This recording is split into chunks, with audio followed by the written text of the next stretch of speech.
going on YouTube? It's your boy MrVctrfs coming at you with another episode today. Before I start, I just want to give a quick shout out to Acram093. He's actually having a contest. You guys want to go check that out?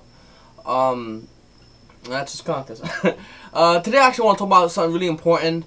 About the inflation of Yu-Gi-Oh cards. Literally. Now, I mean, like I said before, Konami, you know, many times to you guys, fucking probably second time be saying it, but Konami's plan, the minute we heard about those tins, was basically to deflate the market. You know, make all the cards cost nothing. Dark on Dragon, Value, Battle Fader, shit like that. Goldstar's gonna be joining that fucking crew soon. All that shit deflated to nothing. And you ask why? Because, you know, it's unhealthy for this game to have like a shitload of cards that are expensive. And Magic the Gathering has it. They're kind of different though. I mean, they have like the monsters and all that shit, and whatever the fuck it is, and that's expensive, and they're leaving it like that. And they haven't really reprinted any of the old school kind of hardcore shit like that. But in Yu-Gi-Oh, basically when the market gets too high, when cards get too expensive, sales actually go down pretty low. So they actually flip shit now. They made shit, you know, most of the cards easier to get, like Value, Battlefield, all that silly shit. And now they come out with newer sets, and those newer sets are gonna be the new money cards. One of you guys definitely know the money cards is Pile Duality. That shit's going for like $120, I think, $140 on like eBay, some silly shit like that. People are going hard for Pile Duality. And that's really fucking increasing the prices, increasing the prices of the sets and whatnot. Now, the thing is, I've seen Pile Duality on almost every fucking deck in this game. Like, literally, I've seen it in fucking Infinities. Infinities playing Pile Duality? GTF the fuck O. I mean, come on, it's ridiculous. It's a great card, it's a great, I guess you could say, deck thinner. Black Wings definitely utilize the shit out of it. There is a build that does not need Pile Duality. That actually kind of, there's a couple of decks that don't need Pile Duality, pot of Duality. I've seen GBs run Pile Duality, and I'm like, really? So yeah, I don't think Pile Duality. I mean, it's a great card. I just, you know, the thing is, I don't think it should go for that fucking amount of money. I'm glad it was not hit by the ban list though. Konami's gonna make bank. And they're making bank, you gotta realize, not only off the set just came out, because people are searching for Pile Duality, scraps, and Churias, and I think some Fables. They're making fucking money off the tins that have just been released. My locals actually just got in today, and I mean, they're selling fucking like fire. Because everyone knows fire sells for a lot of money. So that's that. It's just, now you're gonna start seeing an influx of new sets, new fucking kind of cards that are really powerful and broken, that could have a high price tag on them. And Pile Duality is, you know, in my opinion, it's just the beginning. This is gonna go on for a while, and then Konami should do the same thing, basically what they did with the tins. They might not do it as tins, they might do it as promo cards, hybrid cards. But Pile Duality will be reprinted, as everyone fucking knows. It's just how it is, you know. So if you guys are out there and you're like, fuck, I want Pile Duality, you're gonna get your Pile Duality. You might get a little bit late, and everyone's like, ha, be a little fancy, but who gives a fuck? Today is the last day of the format. I just want to adjust that before my camera dies, so it has a little fucking battery thing. Today's the last day of the format, so yay. You know, this end of the format's basically out with the old, in with the new. Out with the old bullshit of Cat Code Wave, in with the new bullshit of Dark Code, Giant Name, and then Monster Born, and you get fucked. You know, really, I've been talking to a lot of other players, duelists, out of YouTube, locals and whatnot, and they're all saying it. They're like, oh man, this format is amazing, it's so awesome, it's great, man, we get Monster Born, yes! And it's like, no, fucking no. Monster Reborn, Dark Hole, breeds danger. It really does. And no one really understands that. No one really, you know, everyone thinks, oh, it's fucking no brain control, we're good.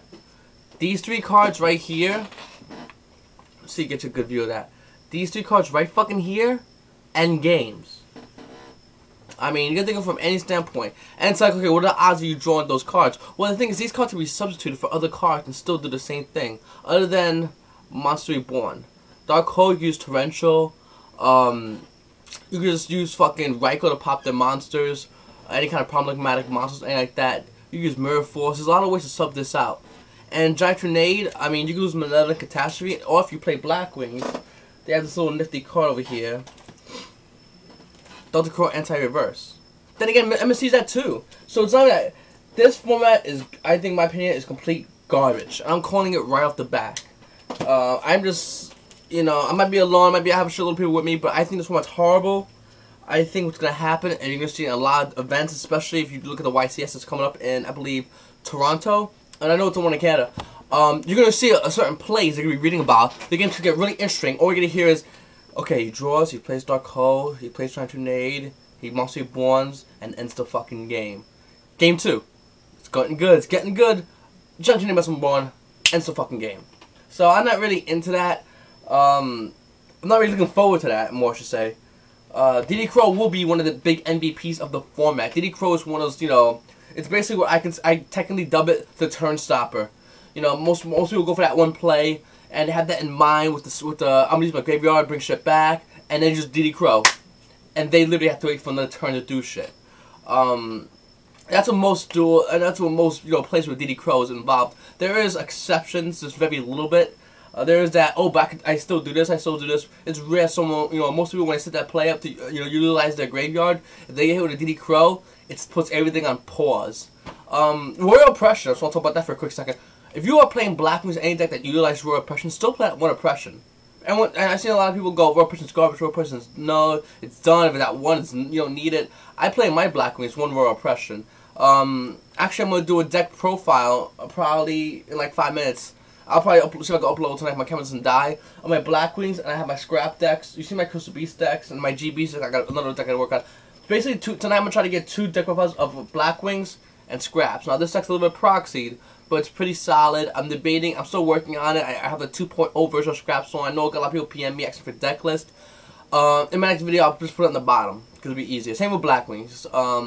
Both decks, both really good decks. This format, really good deck. Actually, I got some cool tech I want to show you guys. Some fucking Asian tech.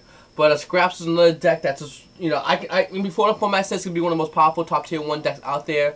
Everyone now is going to Sheik.com and other websites to watch the Japanese OCGs and how they're playing it. And they're not really playing it as much. Personally, my opinion, I think Scraps is still an amazing underrated deck. I still think it's going to go to tier 1 just because it has so much potential, you know. And potential in this game breeds success. It breeds the new decks of the format. New tech cards, and all that silly shit. So I really feel that Scraps is going to be one of those decks. Let's talk about another deck. If you guys are going to regionals, or have any big tournaments, big events, and you don't know what to play, but you have the cards like Power Duality and Exodia, I consider yourself, you should make, that's a bad fucking sentence, that was a horrible sentence. Make Drag Exodia FTK. It has not been touched by this format, it is fucking busted. Drag Exodia FTK will guarantee you a top. And everyone go, oh, that's fucked up. Oh, you playing Drag Exodia FTK, it's a bad deck. Really? Because I'm pretty sure Drag Exodia FTK has not been touched by the ban list. I think Card Constance was not personally touched because of Dragoonis that will be coming out within this year, if not beginning of next format. I mean, they could have easily took away like a trade-in and shut this deck down. They didn't because evidently they have like, other decks there in mind. And they're probably looking, you know, Konami probably saw the last pass and asked a couple of ban lists, and actually was like, fuck it. There's no one playing Drag Exodia FTK. I'm not gonna worry about it. You know, everyone's on the Frog FTK bandwagon. Now the Frog FTK bandwagon has come to a halt, popped the ties, it got jumped. Go Frog FTK. I mean, Drag Exodia FTK. I'm sorry, I'm tired. I want to go play Warcraft right now. I just want to make this video quickly for you guys, so let you guys know.